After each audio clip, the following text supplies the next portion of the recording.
I wanted to ask you about the main thing the coalition's opposing out of the budget, tax credits for mining. It'd be a big boost for Queensland. And it's not a handout, it's tax credits that will help processing and more jobs in Australia.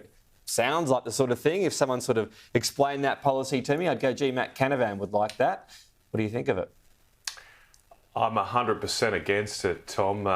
Our mining industry brings home the bacon for the country. It doesn't need to have a begging bowl out. And I think the mining industry puts itself in a very vulnerable position if it's having to rely on government handouts to survive. There's no need for it to have to resort to this measure. The only reason that some in the mining industry have backed this proposal is because of the anti-competitive, anti-business, anti-investment approaches of this government.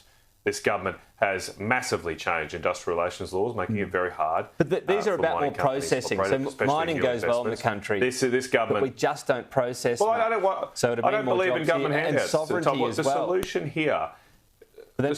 here, Tom, is to have a government that's pro-business.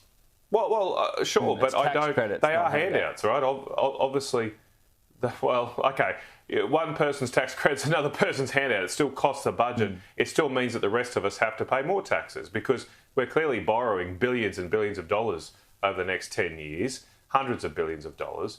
That burden has to be borne by different people across our economy. And obviously, if we lower taxes on one group, the difference that with those means credits, other though, groups is have they're to pay only more. flowing once more processing is happening. There wouldn't necessarily be a net cost to the budget, a big one or much of one at all, because you're doing new economic activity. Well, that sounds a bit like Reagan economics to me, Tom. I mean, why don't we cut taxes on everybody then? By that rationale. I mean, why don't we cut taxes everywhere across the board? Then we'll have a bigger economy and we'll be able to pay us all back. I mean, I don't think that's a sustainable approach here to some of these industries. What we're doing here is trying to prop up sectors that have been made uncompetitive by poor government policies. The better strategy here is to lower the red tape, get rid of the regulations, make sure we go back to an industrial relations systems that we had for 20 or 30 years since the time of Keating. And most of all, Tom, invest in proper energy sources. Okay. We are losing... One of the reasons we're doing these tax credits is because... AMO warning today, just in 20 seconds, on potential blackouts.